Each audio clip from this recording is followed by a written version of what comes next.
Just when I thought I couldn't find my way out, yeah, I searched the God in me to find my way out. I know it can seem way out, but the Creator flows to and through me from way out. I'm talking way out, yeah. See, if you believe in the God in you, it's a better place. Creating the force and the power to live a better life. Know that love and joy and peace is one in all of the same space. That you were chosen just like God.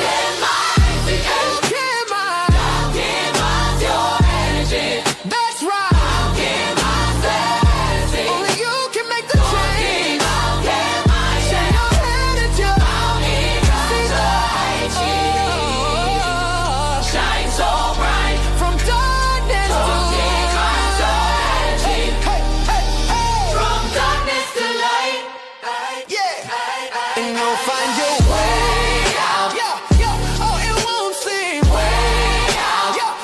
The power of God will flow through you from way out. Welcome. This is DJ Genesis, and I'm back at it again with another live, and we are going to be talking about what is the energy of Oludumare, the supreme, would you say God, or the creator of all things, of the Ifa spirituality, right? So, Isheshe or Yoruba cosmology. Who and what is Oludumare?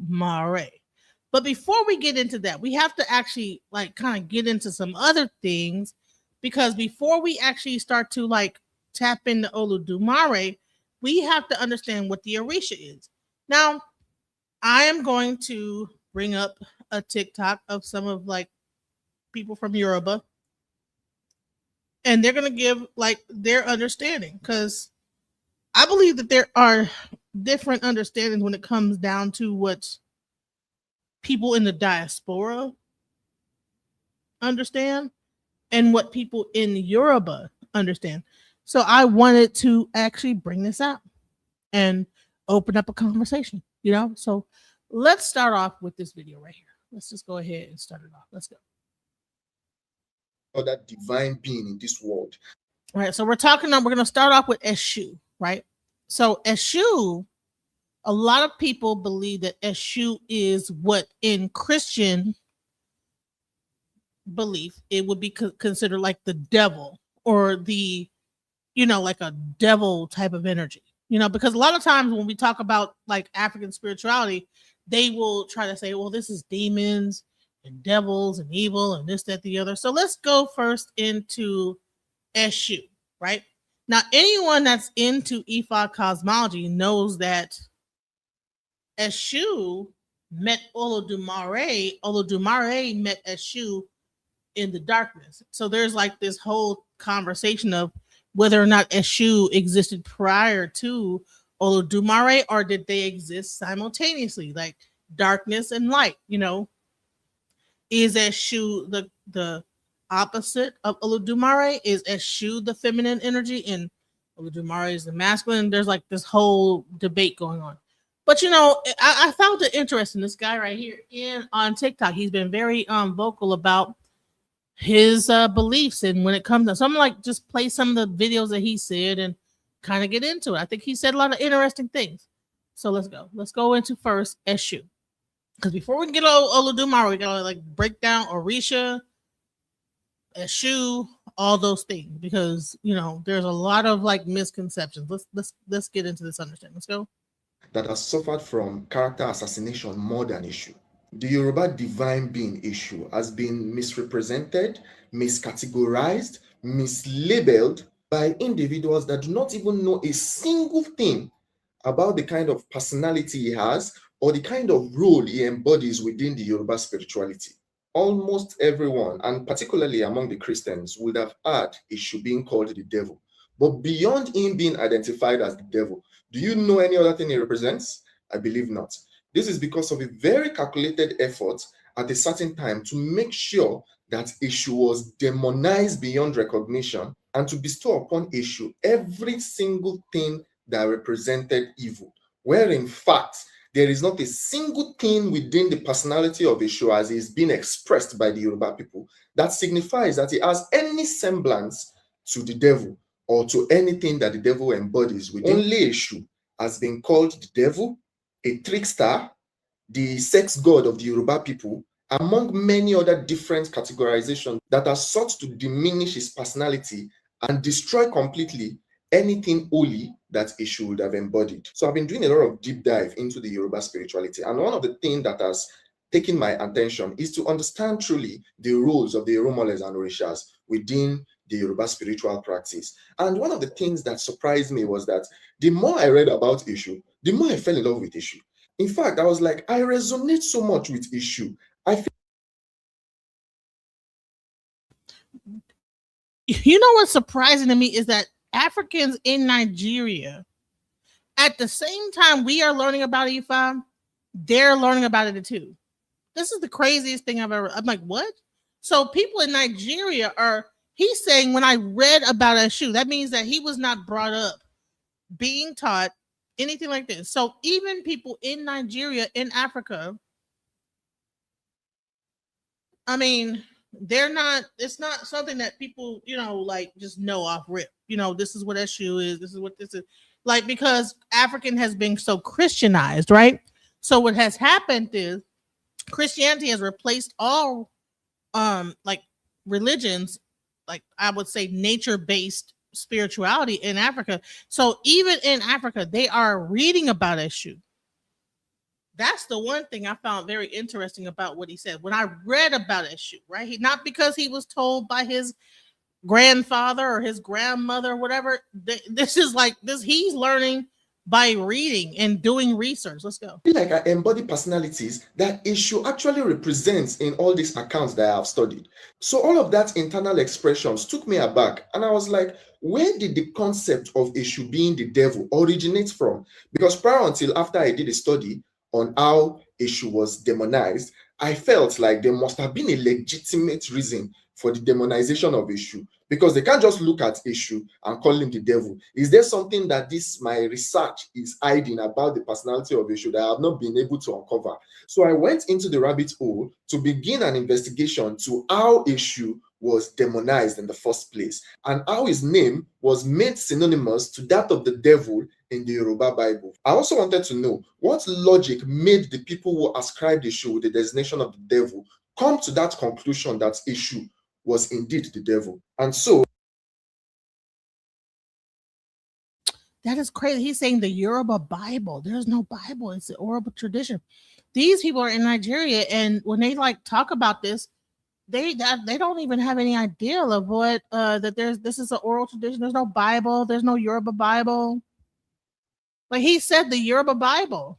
Like there's no Yoruba Bible. I'm blown away. Let's go back to what he said. So I went into the rabbit hole to begin an investigation to how Eshu was demonized in the first place and how his name was made synonymous to that of the devil in the Yoruba Bible. I also wanted to know what logic made the people who ascribed Eshu with the designation of the devil come to that conclusion that Eshu was indeed the devil. And so I made that investigation, and I have come with my findings to share with you guys. What I was able to uncover was that the demonization of Eshu was an incredibly sinister, malicious, deliberate, and calculated effort by the British missionary when they arrived at our shores with the intention of spreading Christianity. A lot of these things are documented. If you take out time to study the reactions of the British people, from the British government themselves to the British missionary, and the perception they had about we, the blacks, when they came to our shores with different motives, you realize one very consistent theme in their modus operandi, and that is simply their deep-rooted disgust for everything that the black man represented. It is that disgust that made the Europeans to draw the arbitrary line that created Nigeria without consideration into the socio-political and geographical dynamics of the people that have been living in that area for centuries. It is that same disgust and arrogance that motivated the British missionary to to bring Christianity to our land. When the missionaries came and observed our indigenous cultural, spiritual practices, they did not want to hear anything else. They just immediately concluded that this was barbaric and this was a devilish system. And what was on their mind was on how to decimate it completely and replace it with Christianity, and which they believed themselves to be the one designated by God to bring light onto these people that have swallowed so much in darkness and evil. You must know one thing for a fact. The Christianity that the British missionary brought to Nigeria did not seek to coexist with any of our traditional system. They did not care about the survival of our culture, our language, or our spirituality. They wanted to erase it completely and replace it with what them they believed was ideal for us. So when they met our spiritual practices, one of the primary assignments that they sought to undertake was how to make sure that this system is completely decimated and extracted out of the minds of these people that they wanted to introduce Christ to. Now, the only way the British missionary knew they could do this is that they first had to tell these people, especially their most gullible ones, that all what they were practicing before the British arrived at their shores was demonic, dark, and sinister, and they have brought them light. They had to make sure that they could establish within the minds of the indigenes that they met that the totality of our indigenous practices, not one or two, but all of it was demonic. And they undertook the task to make sure they found the best way to go about demonizing the totality of these people's spiritual practices. I want to establish something very clearly. The Yoruba spirituality is extremely broad. With each Iromole and Orisha we have within the Yoruba spirituality, they have their own devotees with their own distinct practices and how they venerate that Orisha or Iromole. Apart from that, there are Egbe within the Yoruba spirituality. Beyond that, there is now Ifa and many other broad categorizations and branches, all under the umbrella of the Yoruba spirituality. You would have seen that by virtue of this, it would have been very difficult for the British missionary to begin to attack each of them separately. Because if you tell them that Ifa is bad, the devotees may come and say that, oh, probably the veneration of Shango is better there. But you also have to tell them that the veneration of Shango is bad too. By the time you tell them that the veneration of Shango is bad, you might not be able to convince them that they should leave their Egbe. So with the mission being that they wanted a complete erasure of the totality of our indigenous practice, they had to find the most efficient way to demonize the whole system without having to tackle each separate parts of it individually. Now, this is where Eshu comes in. One of the primary rules of Eshu within the Yoruba spirituality is that Eshu is the conveyor of messages between the divine bodies and themselves, and between us humans and the divine bodies within the Yoruba spirituality. For whatever message that must pass through any realm, be it physical to the spiritual, or be it between the spiritual and another realm within the spiritual, Eshu must be involved in it because he will be the one to convey such message. That is one of his primary roles within the Yoruba spirituality. Eshu is that divine being within the Yoruba spirituality that can exist in any dimension. He is a Right. So I wanted to just say this real quick. So if you are able to remove Eshu and demonize Eshu as the devil, because if Eshu is like a central part of a Yoruba cosmology, you are then able to dismantle the whole thing as demonic. So it makes it seem like they're worshiping the devil or they're communing with a devil evil spirit, guys.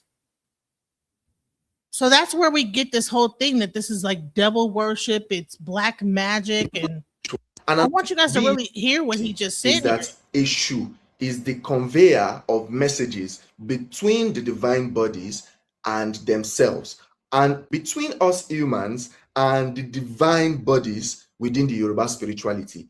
For whatever message that must pass through any realm, be it physical to the spiritual, or be it between the spiritual and another realm within the spiritual, Eshu must be involved in it because he will be the one to convey such message. That is one of his primary roles within the Yoruba spirituality. Eshu is that divine being within the Yoruba spirituality that can exist in any dimension. He is a multidimensional character that has unfettered access to any dimension that exists within the universe and that also exists within the divine realm. Another important fact that you must know. And let me just say this. This is the part that I find just crazy to me. It's like people, like, when they talked about African spirituality and Africans, they thought they were savage. So, you had this guy here. Well, there's only one way to God, and that's Jesus Christ. Well, honey, these practices existed way before Jesus Christ was ever even thought of. So let's just get back into African spirituality and what they believe. Because here's the thing: before there was ever a Jesus, before there was ever a Muhammad, before there was ever a person over here trying to put nigga in the comment, you know what I'm saying? Let me just delete this guy. Before there was ever any of this, there was people that believed in African traditional spirituality. And they had names for everything. They had names for energy. They named these things. People were not a bunch of savage people, that these people came over from Europe and colonized, and they were just so dumb and so ridiculous that they had to like tell them how to do things. These people have very advanced levels of knowledge, including the Yoruba pantheon, the Yoruba cosmology, Ifa, Isheshe, whatever you want to call it. And so what happened is what he's saying is that the first thing they used to attack Yoruba cosmology was Eshu, because Eshu is the connector, the connecting thing to everything in Yoruba cosmology. Let's go into it. Is that Eshu was arguably the best friend of Orunmila, who is the progenitor of Ifa. By virtue of this relationship that Eshu has with Orunmila, it influenced Eshu becoming one of the central figures within the Ifa divination system. Beyond Orunmila, by virtue of his primary role as the messenger divine being within the Yoruba spirituality, Eshu also had very strong relationships with all the other Irunmoles and Orisha and any other divine being that existed within the Yoruba spirituality. And so because of all of this, irrespective of whatever branch of the Yoruba spirituality one is a part of, you had to reserve a space for Eshu within it. Eshu is that divine character that his impact is felt in everywhere within the Yoruba spirituality. Beyond all of this, Eshu also embodied the sort of versatility in his role within the Yoruba spirituality and his interaction with us humans, that if you were an outsider that was observing the Yoruba spirituality from a distance, it would have been very easy for you to conclude that Eshu was the primal divine being within the Yoruba spirituality. So when the British missionary came and observed our indigenous practices for a while, they saw clearly the primary role that Eshu played within the totality of our indigenous spiritual practices. They realized that whatever temple they went to, be it the one of Yemoja, or the one of Oshun, or the one of Shanku, or the one of Ogun, or if they even went to a Babalawo, Eshu was present there. So these missionaries quickly assumed that Eshu was a primary divine character within the Yoruba spirituality. And if they wanted to bastardize, demonize, and decimate the totality of the Yoruba spirituality, they probably needed to start from demonizing, decimating, and destroying the character of Eshu. It was a very simple strategy. If you tell these people that this figure, Eshu, who is a central figure within their spirituality, is the reincarnation of devil himself. In fact, he is the one that is Satan that the Christians have come to preach against. Then you could easily, from that premise, establish that the totality of their indigenous practices, which you wanted to decimate in the first place, was demonic. Because if the head is demonic, then everything that head is a part of or that it represents is also demonic. And that is what they took out time to establish. From the early 19th century to the late 19th century, various missionary officials and scholars began to create academic and theological documents ascribing Eshu to being the devil. The individuals that were primarily responsible for this categorization were two women. The first one is Charlotte Maria Tucker, and the second one is Anna Indara. These two missionary officials were responsible for creating some of the first works that sought to ascribe Eshu with the title of being the devil. And to seal the legitimacy of this their outrageous claim, they sponsored indigenous converts like Bishop Ajayi Crowder and Samuel Johnson to propagate these claims that Eshu was indeed the devil. You see, one thing that I've been able to uncover is that there is not a single merit to create the assumption that Eshu is the devil. If you study about Eshu so much, you will question how a reasonable man or woman will come with the assumption that this character embodies qualities of the devil, or that he is even the devil in fact. One conclusion that I was able to come to is that it's not that these people were not reasonable. They know in fact that it was a lie, but it was a very malicious, sinister, and wicked attempt to demonize the totality of the Yoruba spiritual system. And that is why they ascribed Eshu with being the devil himself. Perhaps it is only the Muslim that thinks they need a jihad and war to subjugate people and convert them and decimate their indigenous systems. While the missionaries too were involved in such barbarism of killing our people with actual guns to decimate our culture, the primary mechanism they used is in rewriting our spirituality, rewriting our character to suit their own narrative, and demonizing everything that the Yoruba spirituality embodies. When the Christians say that the devil came to steal, to kill, to destroy, the more I look at it, the more I come to the realization that this devil in question might have been the missionaries that came to Nigeria during the 18th and 19th centuries and were primarily responsible for the spread of Christianity across the southern region of Nigeria.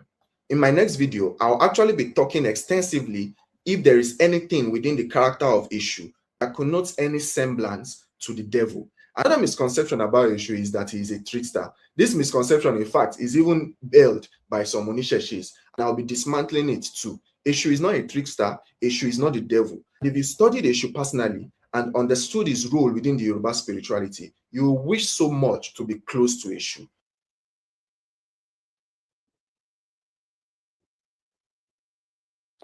So that was the first video that I saw. I said, you know what, this is we need to talk about this because we need to like break this whole thing down, you know. So that was the first demonization that we had. You know, we had the first demonization of Eshu, and then let's get into the Orisha. All right, let's go. Conception that Eshu is Satan. Another very popular misconception about the Yoruba spirituality is that it is polytheistic in nature, which means that we worship multiple gods and goddesses, in fact. This assumption cannot be further from the truth. In fact, the Yoruba spirituality only has one god, which means it is monotheistic in nature. So you see this misconception, it has caused a lot of damage. You see that in church. Can I also say that, you know what? Majority of the things that people say are polytheistic are actually in fact monotheistic. Can we actually like do our research and find out that all these things that people are called, they tried to separate polytheism from monotheism, and when you actually look into it and do your research, you will find that the majority of the things that they consider to be polytheistic are monotheistic. Let's get into it. Is one of the focal points that the pastors use in deterring their congregation from even looking at our indigenous spirituality is the claim that we worship multiple gods, we are idol worshippers, and we are pagans. This rhetoric has also spread across the Islamic faithfuls too, and it has probably been one of the reasons why a lot of the younger generation has been alienated from even looking at their indigenous spirituality because they believe that it operates on a paganistic system.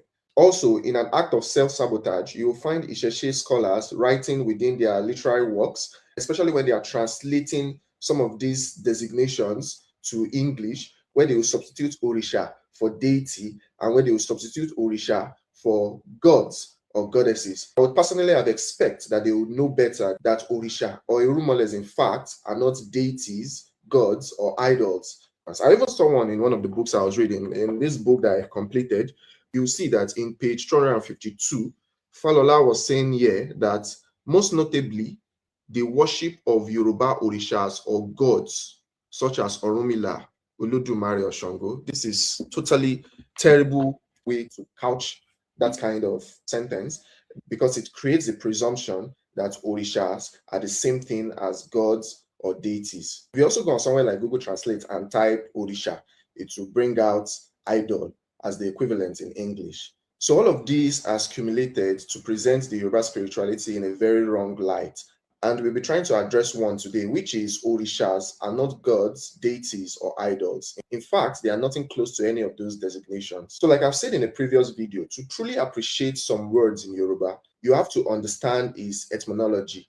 And it is only when you understand its etymology that you'll be able to appreciate the word and know what it truly connotes. Because a lot of times, a word in Yoruba is often a sentence or extracted from a sentence.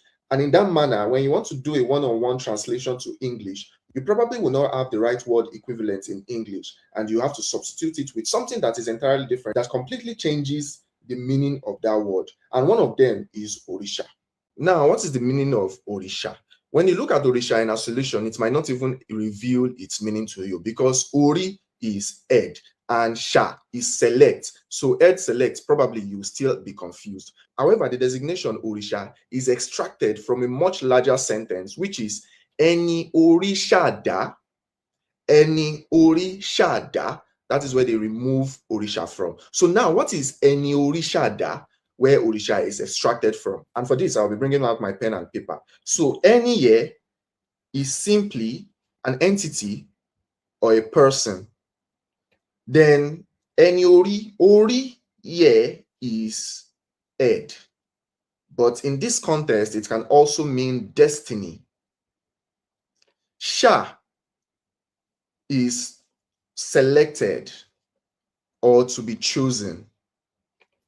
Da, created. So now we have the breakdown of Eni Orishada in its closest equivalent in English. But even at this, it's still not efficient enough to explain the true meaning of Eni Orishada, because what we have here can be simply said to be a person whose head or destiny has selected him to be created.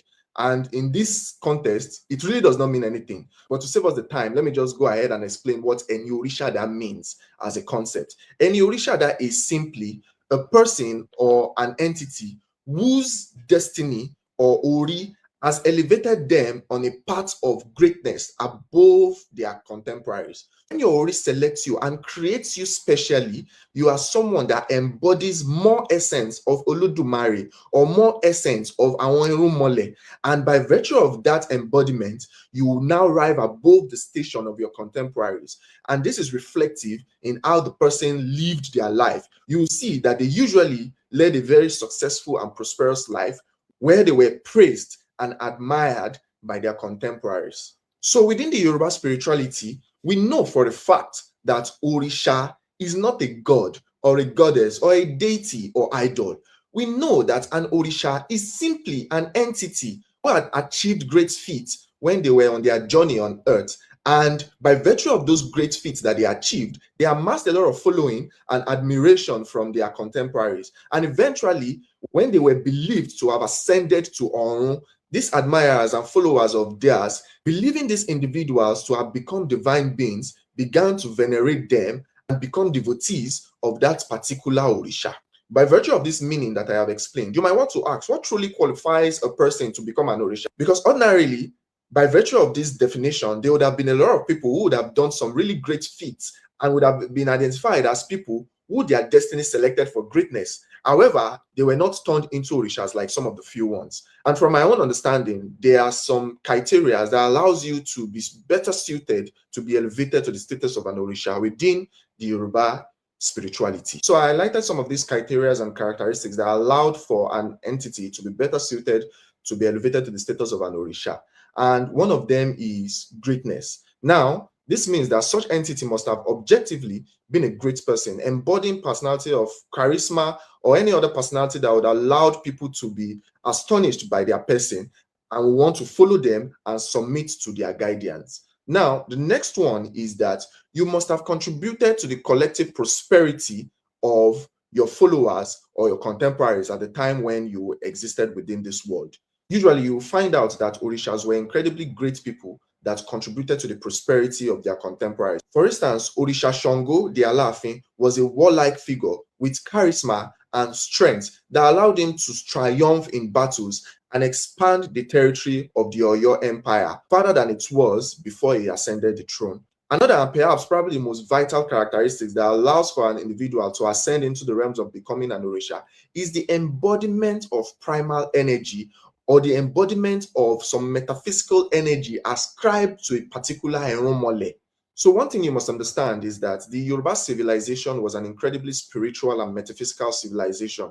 And one of the things that could have made people stand out was how they could harness and control metaphysical energy within their environment. So you would have seen that Shango the Alaafin was able to wield and control thunder and lightning. And this was one of the characteristics that was ascribed to a particular eromole. So when Shango exhibits these great feats of metaphysical control, these people that witnessed him doing such things assumed that it was the reincarnation and embodiment of a particular eromole ascribed with the powers of thunder and lightning.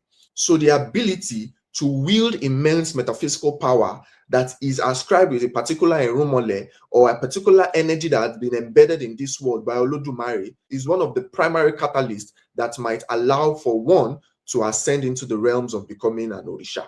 The last one I personally have on my list is the concept of the ascension of these individuals. Now, you would understand that the individuals that ascended into the realms of becoming an Orisha were not thought to have died in the conventional way. Instead, they were thought to have ascended into Orun directly. So usually it is believed that if one would be able to ascend into the realms of an Orisha, apart from these other characteristics that I have listed, that person is also expected not to have died in the natural way, but to have ascended into Orun and become a divine entity too.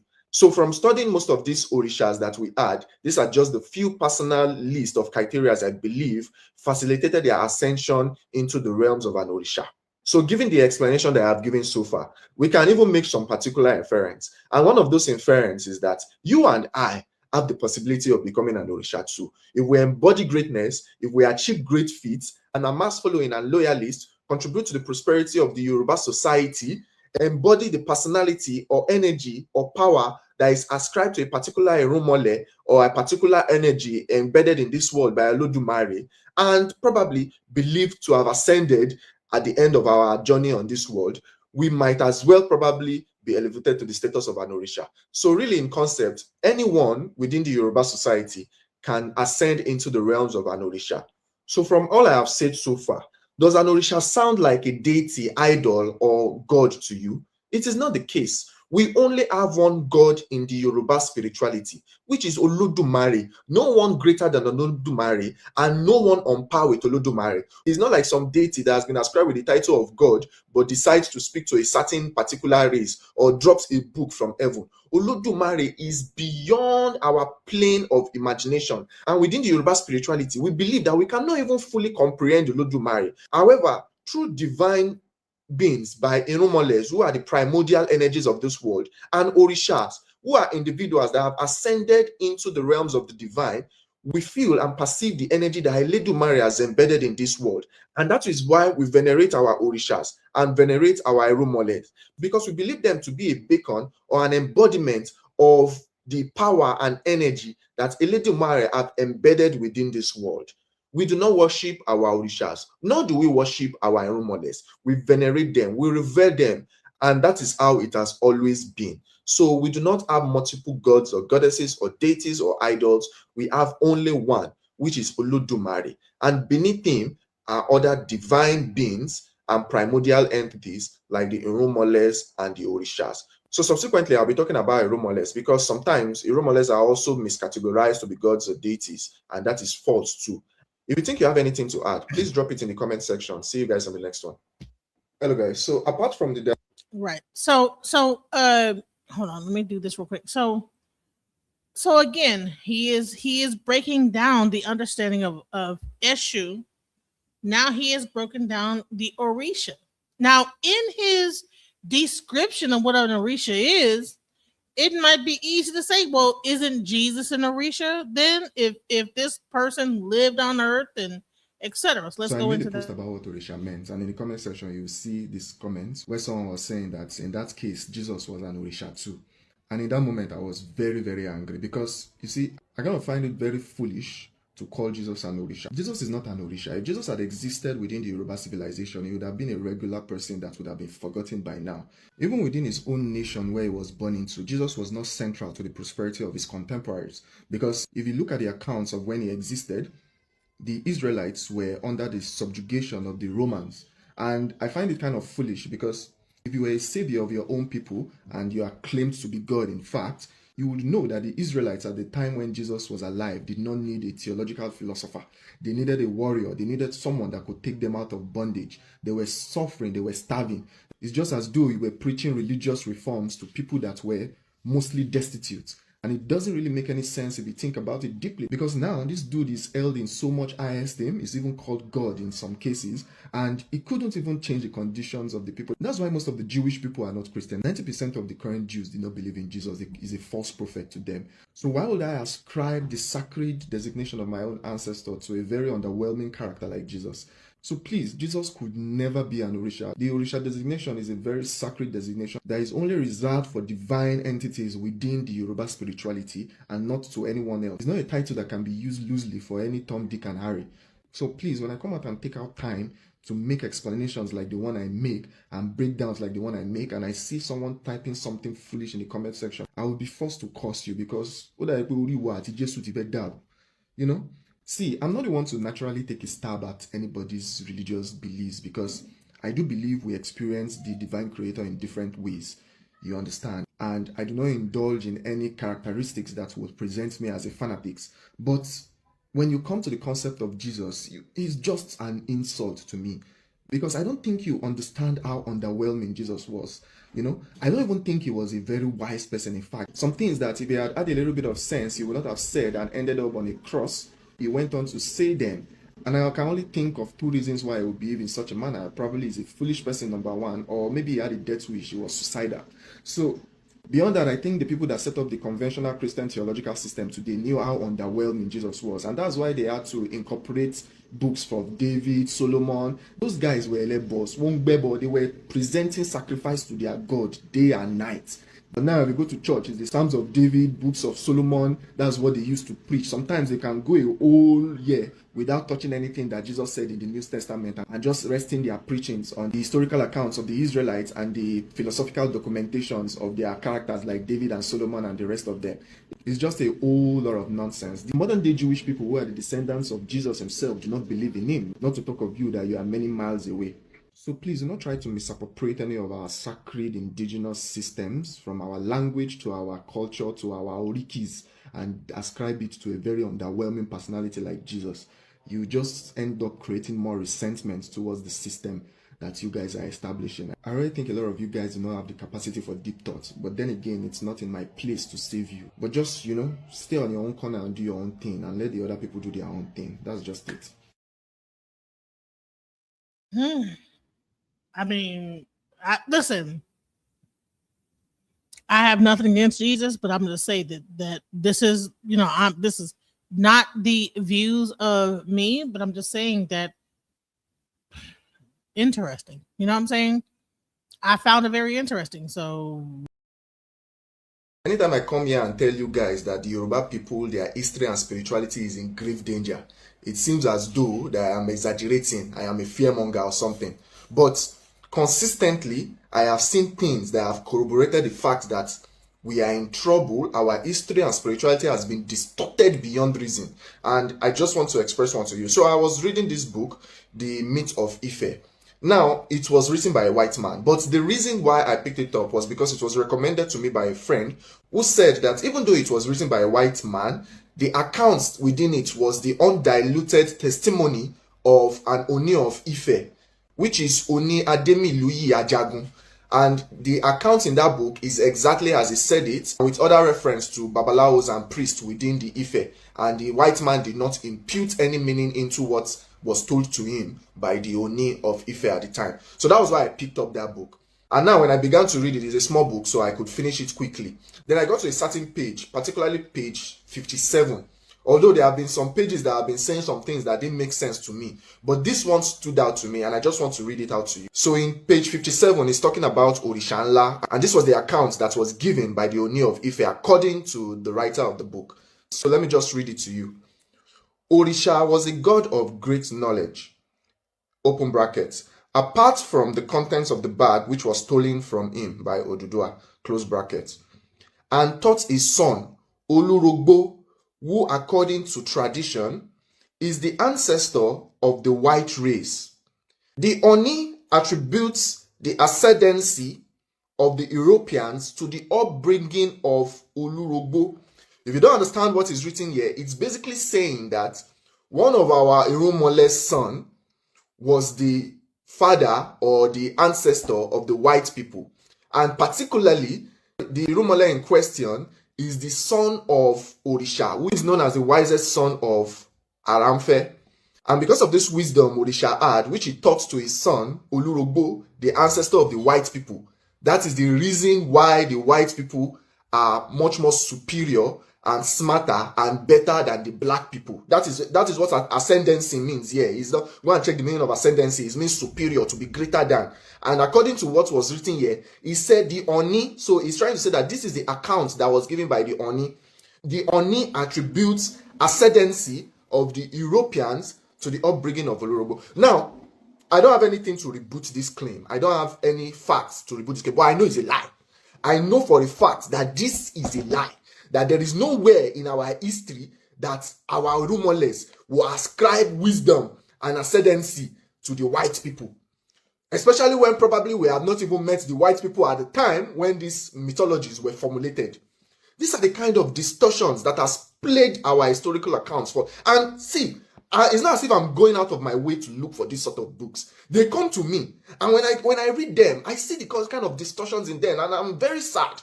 It is the same thing with the history of the Yorubas by Samuel Johnson. It is nonsense, pure nonsense written in a book and made to become an authority that our generation is expected to read. One thing that I have just concluded is that the white men particularly, they were incredibly afraid of the Yoruba race, because I don't know why one would want to go through these extra miles to distort the history of a people that they are not scared of.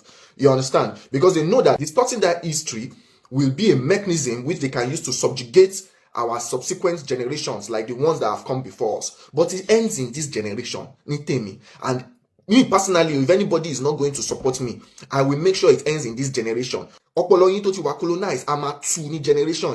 is how Samuel Johnson in his book, Samuel Johnson ló kọ̀wé, àbí Obadiah Johnson ló kọ̀wé, we don't even know, àbí òyìnbó ló kọ̀wé yẹn ló wá slap orúkọ Samuel Johnson sí. Torí Samuel Johnson ti kú kí ó tó publish ìwé yẹn. But kasha ni pé Samuel Johnson in his book, he states that the reason why the Yoruba people are now colonized by the Europeans is because of the evils that they have done in the past. And the Europeans are the wrath that God has brought upon the black race. Now, these are problematic language used in books that are claimed, and these books are not like books that have a peculiar title. They have the title, for instance, The History of the Yorubas. You want to expect that it is the real account of the Yoruba people. So you already have that psychological belief that you are reading the history of the Yorubas. Then this one, the myth of Ife.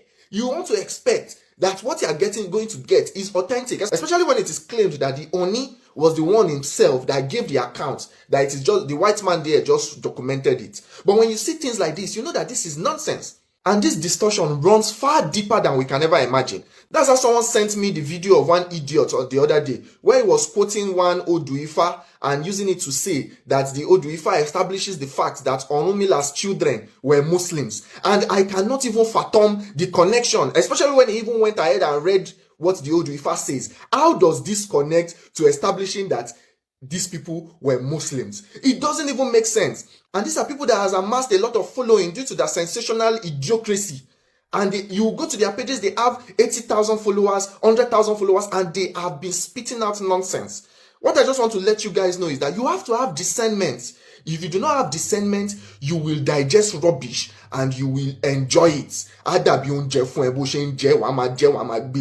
will enjoy the rubbish that you are being fed. And your life will spoil on a grand scale by the time you are done. There is no way out for you. So please, we have to be very careful. In fact, now, this is an urgent matter that has been brought to my own knowledge. I will seek out this sort of books and we will debunk them. Whoever wrote it, even if it's a professor, even if it's a priest, even if anybody that wrote it, we would debunk it if there is lies within them. Because let me tell you something. Irrespective of the fact whether the person is a professor, irrespective of the fact whether the person is an acclaimed and celebrated educational specialist or spiritual, if you are a Christian, even if you are a Yoruba person, if you are a Christian, if you are a Muslim, you are not supposed to be caught in the place where you are writing about the history of the Yoruba people, or where you are writing about the spirituality of the Yoruba people, because you are writing it from a colonized mind, and you will definitely put rubbish inside it. There is the only people that has the authority and has the legitimacy to write the history of the Yoruba people or the spirituality of the Yoruba people are the practitioners of that spirituality and the people that hold that history in ISA, which are the Onisheshis. That's one thing I want to talk to the Onisheshis about.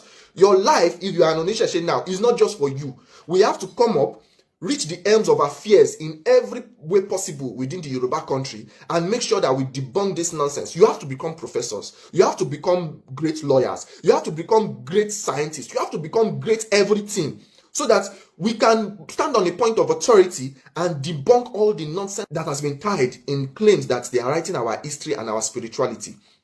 Because the fact remains is that there are a lot of very, very gullible people within the Yoruba nation, especially even the younger ones, that will pick up these books and that will study them and bring them out as an authority. Someone will come and tell me that, do you know more than Samuel Johnson? Mo mọ̀ ju Samuel Johnson lọ, orí Samuel Johnson ò pé. Àtúnkù Samuel Johnson lọ́nà ọ̀run ọmọ àlè ni pẹ̀lú ìwé tó kọ yìí. I know more than Samuel Johnson kò ní dá fún. So they will tell you that these people that work as crime writers, they have written some things and we cannot go back against it. It is not true. The things that have been written here, even the ones that have been written by the white man is there. The one that has been written by someone that is not a Yoruba person is there. The one that has been written by a Yoruba person that is operating from a colonized mind of Christianity and Islam is there. We have a lot of things to do. We are in trouble and we need to sit up. Apart from fighting for survival, we need to find a way to retrace our steps and untie all the rubbish that has been tied by these people. Because if there's anything that I know, the first step to succeeding is understanding who you truly are. And if you cannot come out and establish the truth so that the people behind us and the people by our side too will be able to see that truth, then we will not be able to make any progress. So please, I beg you, let's come together and do something about these things. And also make sure you have discernment when you're reading these things. Because a lot of distortion has been done against the Yoruba people and the spirituality of the Yoruba people. And it will take a lifetime to untie them. But we will start now. So guys, yesterday I had a light bulb moment. And it's simply this. Oludumare might be a woman. So in Yoruba spirituality, Oludumare is the primary designation. Before I get into Oludumare, I don't even want to get into that first. So you all remember this book that I got, and when I got it, I was incredibly happy about it because it's obviously the history of the Yoruba people, and I naively assumed that because it was published by Cambridge, it was going to be a very solid account. And even then, actually, I had a reservation from the fact that the author was Samuel Johnson, a converted Yoruba man. You understand? And I knew that there would have been some inconsistencies when it comes to subject of religion. But I didn't know it was going to be this serious, honestly. I didn't know it was going to be this bad. So the first part that sparked my displeasure was even with the origin story and the accounts of we descending from Mecca, Lamurudu and what have you. I personally hate that origin story.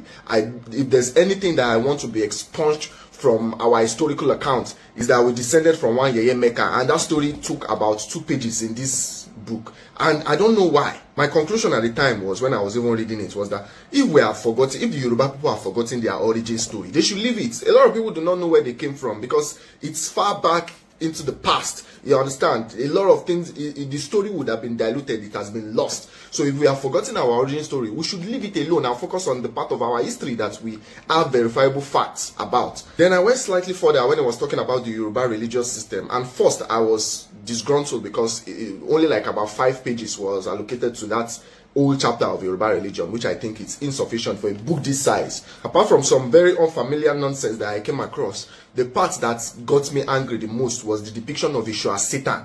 These were the mechanisms that was used to spread disinformation about our systems, and it's incredibly sinister to compile a book of this nature that should hold some bit of credibility and ascribe inconsistent accounts to our orishas, calling Eshu Satan.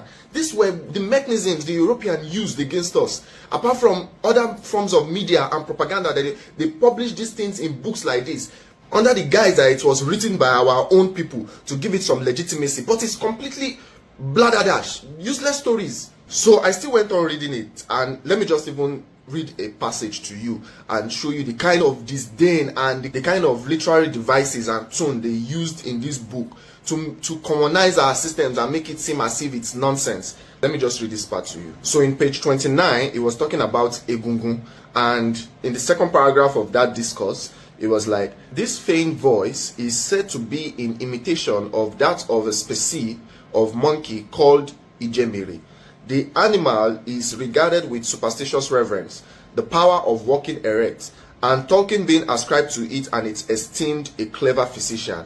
Some professed medicine men usually tame and keep one of these creatures and pretend to receive instructions and inspiration from this. You can see the kind of disdain that you pretend. Who is pretending? Why must you use such kind of language when you are describing some practices in your indigenous systems? It doesn't make sense. These are the kind of things literates will read, other people that does not have any interaction with our systems will read and will be able to form a biased opinion against it. Even Hugh Clapperton, the British explorer that came and passed Oyo, he did not have such disdain in his journal. He did not write about our system with this kind of disdain that this book is being written in. And it's just so sad because, you know, I bought it and it's not like as if it's cheap. It's 100,000 naira, for crying out loud. And I have to read it. But then, I can only imagine what kind of disaster that was done and disservice that was done to us with books like this, different kind of mechanisms that the Europeans and their allies from our people used in propagating lies about our indigenous system. Man, you know, I know that he speaks with an accent, but the words were there. I hope that you guys go back and just rewatch it because, you know, it's a very interesting thing. Like, look at all the lies that were told about the indigenous systems. If you guys are from America and you guys have any Native American within you, like all this stuff, like there were native nature-based traditions, and imagine how those things were demonized to bring certain things into. So this whole thing is a psychological operation that we have no idea, like the level people were willing to go just to enslave people, right? So let's go into Oludumare, Olufin, Olorun. Let's go. Hey guys, Joseph Baba Ifa here, coming at you with a new video. Hope everybody's doing well. Please be sure to like, comment, subscribe, most importantly to the video. Be sure to put in. And I want to say this is because a lot of Hispanic people, right? Like he might be a Puerto Rican. You have Cubans. You have different people. Like he's from, I think, Florida. I'm not sure what his nationality is, but you know, when all this demonization has been going on, you have people in America that have been trying to keep the tradition alive. You know, so while like people were going into Africa and they were able to successfully colonize and Christianize not certain parts of Nigeria, you still had people over here in the Caribbean, you know, that were keeping it alive. So let's go. Let's hear about what he your own questions based on the topics that we may be touching on or others that you may be interested in learning more about, right? We've been getting great responses and we really appreciate all the support that the channel is getting. This question specifically comes from my godson, Will, right? How you doing, Will? Actually, finally got around to making the video. How? Thank you for your patience, right? He had a very good question. And his question was, Padrino, what is the difference between Olofin, Olorum, and Oludumare, right? He had an idea. He said, you know, I know they kind of all reference God, right? But I wanted to know what each of them meant. And, you know, if we're using them correctly, how are they supposed to be incorporated? All these different things. So we're going to go ahead and delve into that, right?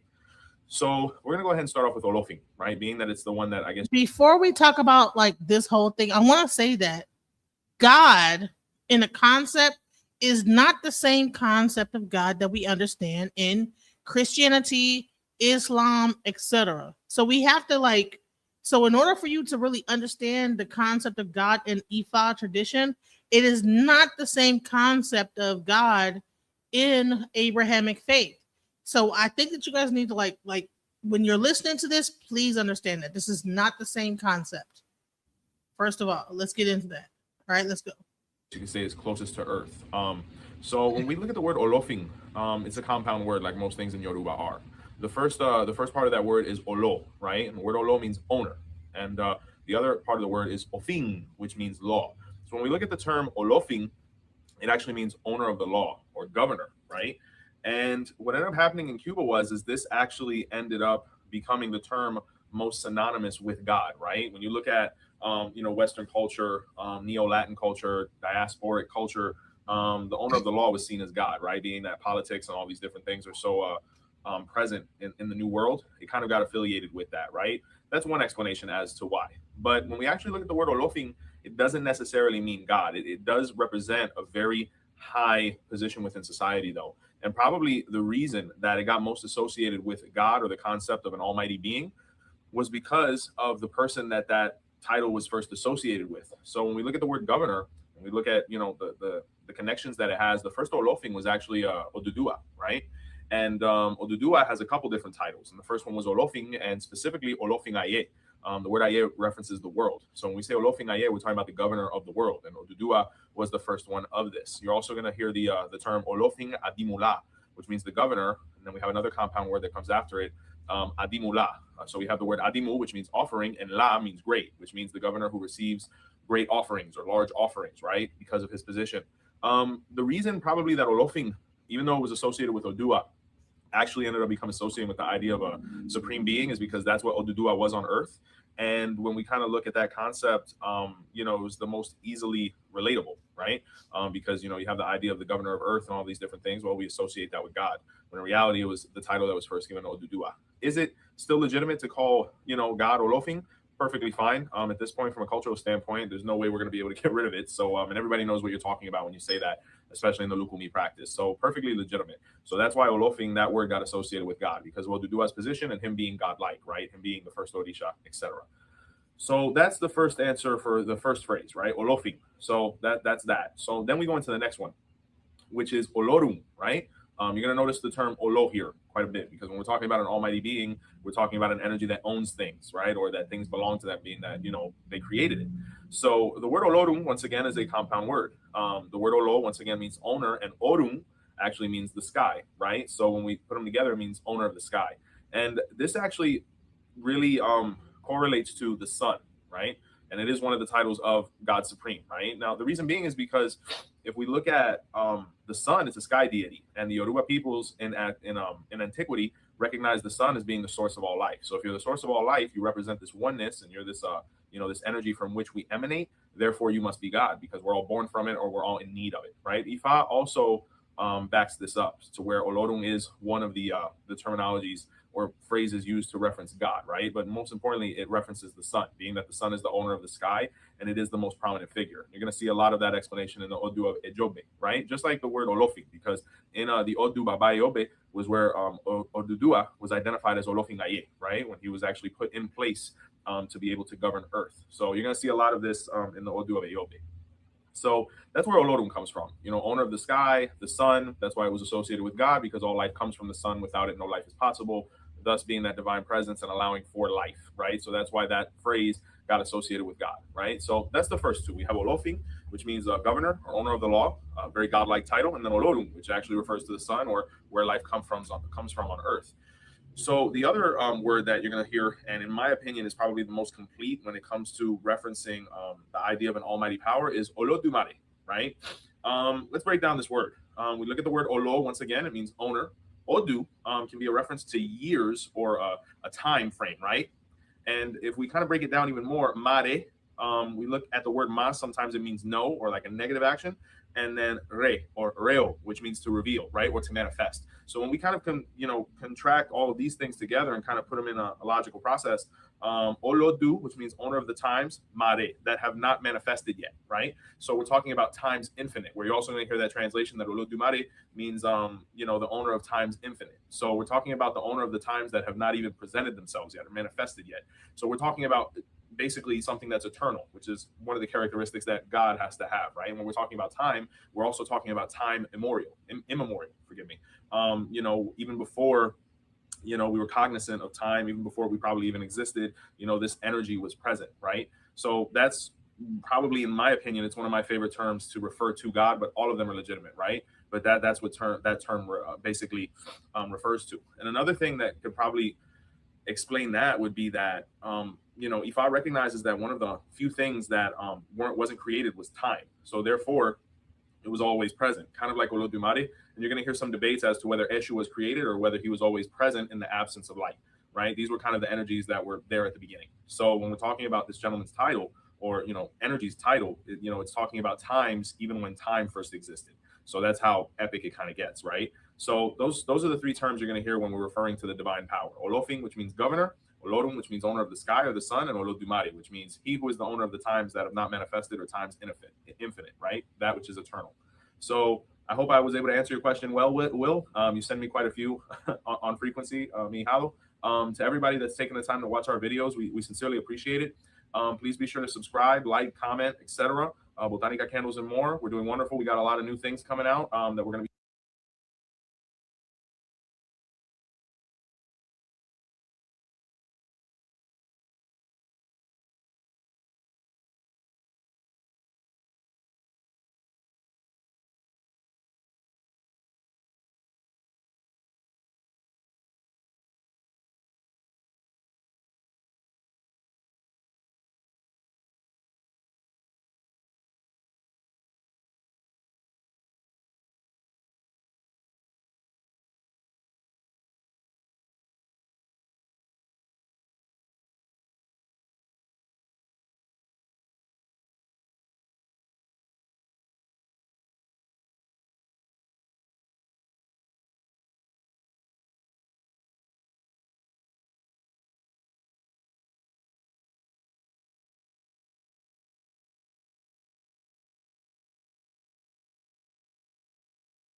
I remember when I said this.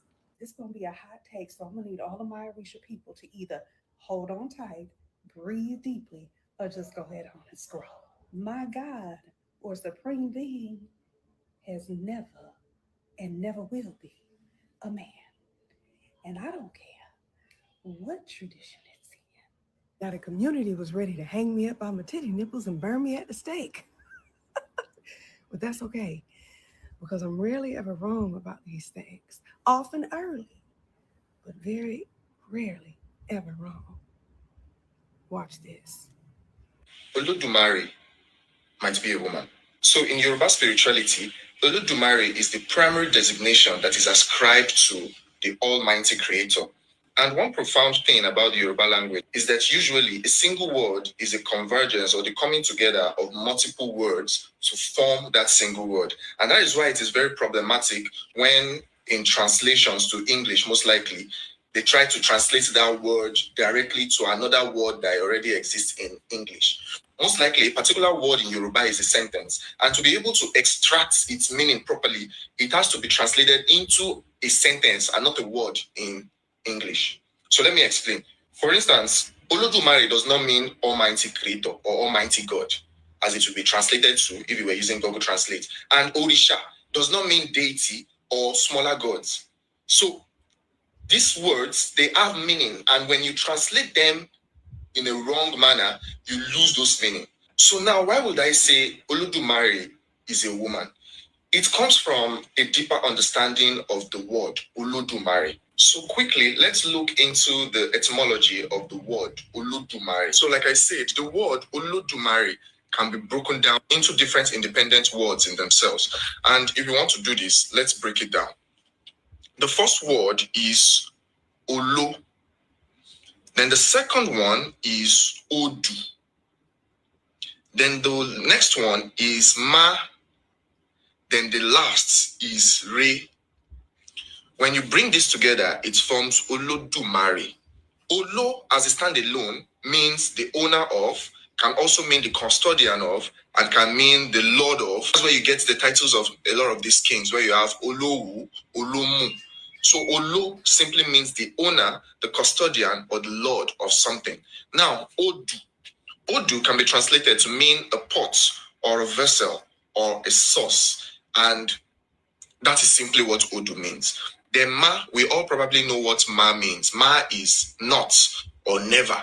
Then Re can be translated to exhaust or to finish. Now, when you bring all of that together, we have Oludumare, which means the custodian of or the owner of the pot or vessel or the source of creation that does not exhaust.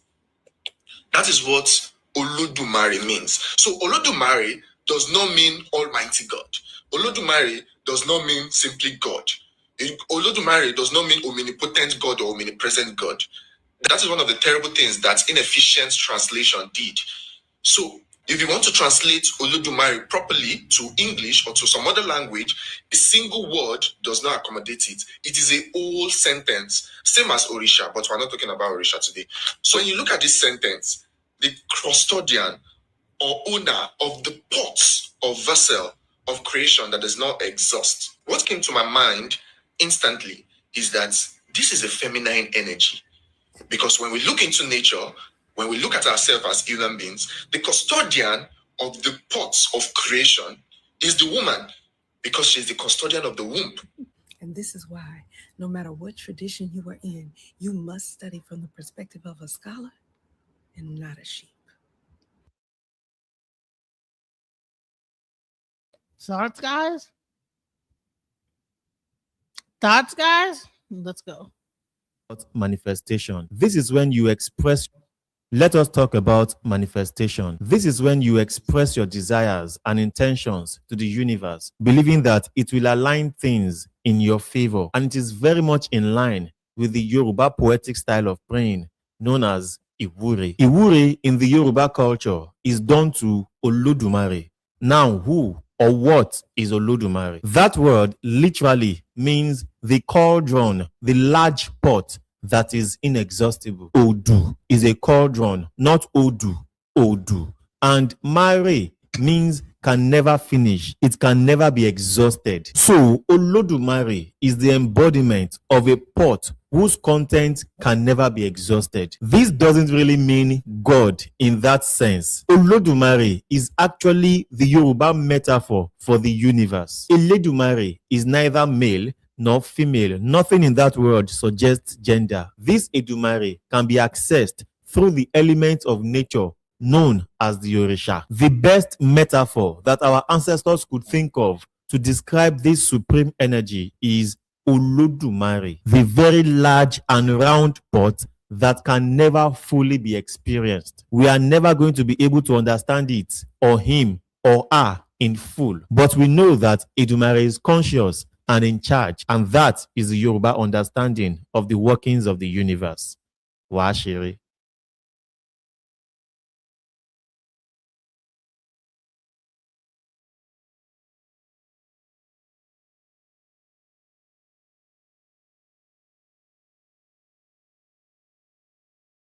Very interesting. So, this is my take on the whole thing. You know, I would believe that you have Oludumare and you have Eshu. You have both things that have a masculine and feminine principle. Oludumare and Eshu. Now they say that Oludumare met Eshu in the darkness.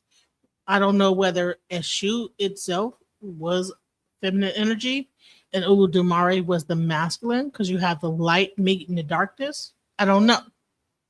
I'm not going to say I think that either one was feminine or masculine, but I do believe that they probably both have both.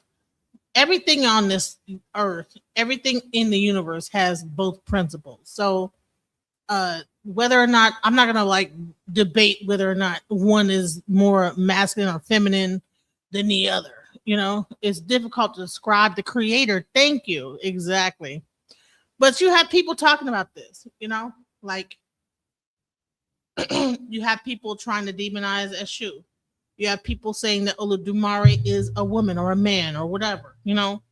But how do you really describe the creator? If you say that Oludumare is above creation, then why would you give it a feminine or masculine thing. It's light, it's dark, it's something that where we're trying to suck Oludumare into our own human understanding, when it's very, very well documented that Oludumare is not something to be brought into our own understanding. It's something that exists and is outside of our understanding. It creates, and whatever it is what it is, you know. But somehow, sometimes we as human beings, we want to personify things, you know. I heard someone that says mare means serpent, you know. I've had people talk about but you know, Odu is the womb. The Odu, when you do the actual divination, Odu, Odu. So I would say within it, it has a feminine principle. Mare, Odu, Mare. Who knows? But I, you know, listen. I wanted to bring this to people and see what they thought about it. What are your thoughts? Much love, guys. Peace. Just when I thought I couldn't find my way out, yeah, I searched the God in me to find my way out. I know it can seem way out, but the Creator flows to and through me from way out. I'm talking way out, yeah. See, if you believe in the God in you, it's a better place. Creating the force and the power